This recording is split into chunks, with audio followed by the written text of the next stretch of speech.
If you're a Call of Duty player out there and you're watching this video right now, I'd assume that one of the things that you hold near and dear to what you truly love about this franchise are the maps of Call of Duty, and every game that has given us great and memorable ones to cherish for times of great fun.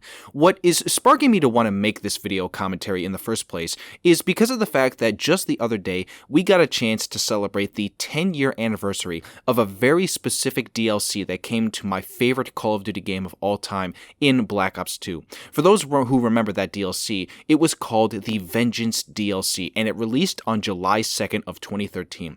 This was the DLC that consisted of 4 multiplayer maps from Cove to Rush, Detour, and Uplink, as well as a new zombies map in Buried, which to this day is maybe one of the most fun and chill zombies maps to play, along with the fact that it was just so uniquely designed and had a great theme to it. Oh, and they added in the Ray Gun Mark II, which was also a very neat surprise. I love that DLC very much, and the reason it inspired me to make this video is because there are 2 maps inside of it, technically 3 if we include the zombies map, that to me, the more I look back on it, the more I just come to appreciate how good old school Call of Duty maps were.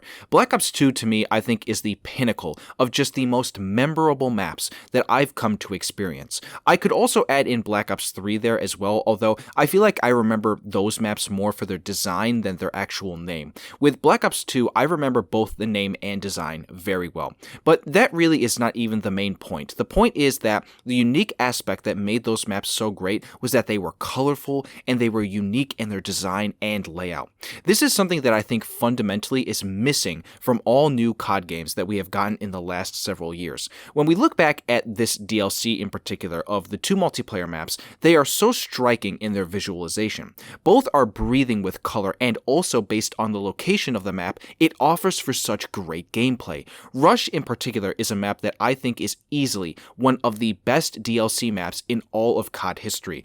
A paintball arena that is filled with every color that you can think of. It's such a genius idea for a multiplayer map, and also one that is completely disconnected from the rest of the game because this map has no correlation in relation to anything else in the game, zombies or campaign. And again, I harp on it a lot, but when you have a lot of color in your map, it makes it more appealing and it makes people want to play it way more. Back in the day when that game was booming, you always noticed that when the map voting was going through, people would vote in Rush if the other maps didn't fit well with what people were liking. It just goes to show that the types of things that people like to see in maps are those colors and all that vibrant nature to them. Even to an extent with a map like Cove, for example, which you've already seen gameplay of from me on screen in this video, the layout is just so simplistic, but also genius in concept. It's a tropical little island in the middle of the water, breathing with bright, vibrant greens of the palm trees, to the blues of the water around it. It really does feel like a lived-in location. This also is a good segue over to the comparison of looking at previous COD games in the last few years and their maps in how it feels like they've really missed the mark on what makes a good map. The layout of the map is one thing, but overall the general concept of this video was mainly to discuss design and also color. I think in my personal opinion, it is more important to nail down what the map looks like first and get across that concept to the player to get them interested. Let's take Modern Warfare 2 2022 as the example to use, since it is the most recent game. You have a map like El Asilo, which for the most part has an outside area with a main building complex, which is just a building and nothing more, honestly. There's nothing really to it, inside or outside. On top of that, there's not a whole lot of color inside of this map. Already right there, you have a pretty boring map that honestly, not a lot of people talk about as being a good map. And trust me, I notice, I pay attention, I see what people are talking about with regards to the maps in this game on Twitter and on social media. You have a map like Embassy, which again, looks like a map that I feel like I've seen 1,000 times before. You've got a courtyard area, there's a parking lot for the street, and then you have a few buildings that you can go inside, but other than that, there's not much to it that breathes being unique. You have another map like Mercado, which takes place in a market area of a town or inside of a city, and again, it just doesn't give off any vibe of being like a really cool place to look at or anything different than what I've seen before. All these maps in this game feel like they are a product of the same thing, as if you were in the same location, but it was like 10 blocks apart from each other. I'll have a link below in the description for you to go and look at for all the maps in Modern Warfare 2 if you are somebody who actually doesn't play this game like myself, but wants to look into them a little bit more. Another thing about this map that strikes me is that they all feel like they are of the same color palette. There's nothing really totally different in terms of the color and how vibrant they are. Design-wise, again, there's nothing I can really pick out to say that it doesn't look like this location is any different from any other location that they made a map out of in Modern Warfare 2. Now, let's take it all the way back to Black Ops 2 and their maps to really get a sense of how much they understood what it meant to create a nicely designed map with good color. You have maps like Takeoff, which is a rocket launch site in the middle of the Pacific Ocean. And right there, you have a great concept. Cargo is a map that takes place in a shipment yard on the harbor of a shipping dock site.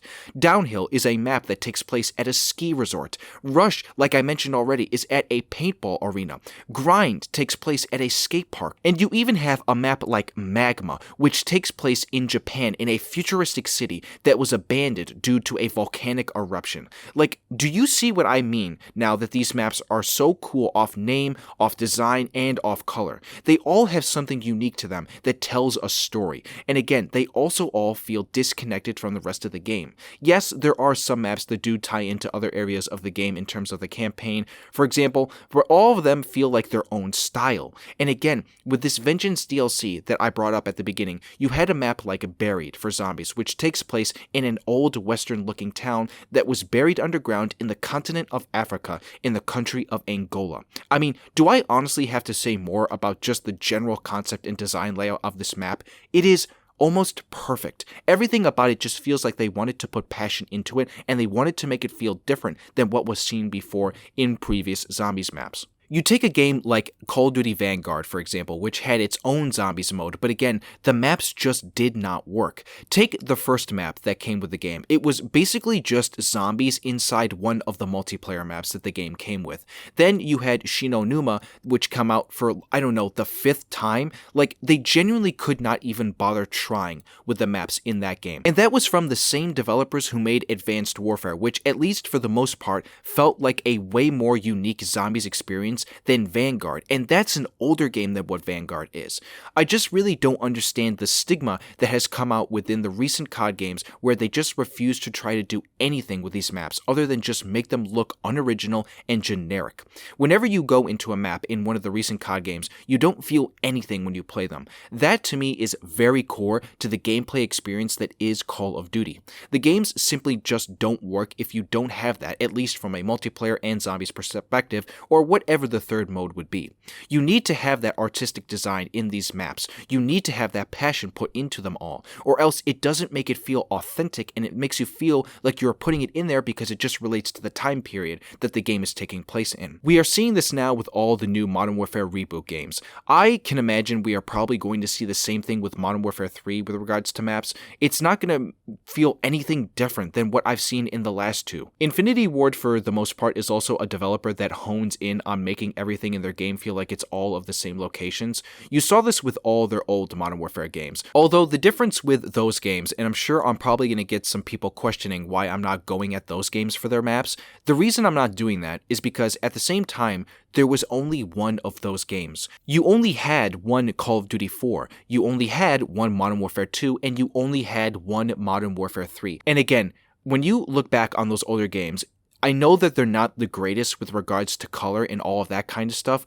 I think for the most part, those old games do heavily on just being more fun and ridiculous than they are now. I think more people would agree that the gameplay of those games is just more memorable than the maps themselves. At least with a game like Modern Warfare 2 2009, that game had what it needed in order to be fun. Nowadays, you have games that release unfinished and don't have enough to satisfy you to the point where the maps just feel like they are there and you're not really caring that much because everything else is missing from the core parts of what the game is meant to make you do.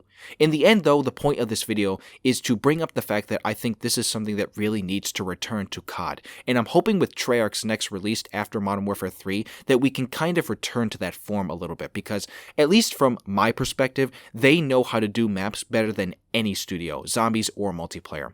I hope you all enjoyed this Call of Duty commentary video. I know I put up one last week, and overall that video did okay for my channel standards. If you'd like to see more, please let me know down below in the comments. And for that reason, also, again, please do comment down below and like the video if you enjoyed, and I would very much appreciate that. Finally, subscribe to the channel if you are new here and you want to see more videos. I hope everyone here has a great day and a good rest of the weekend. I'll see you all on the next video. This is Orion, signing out.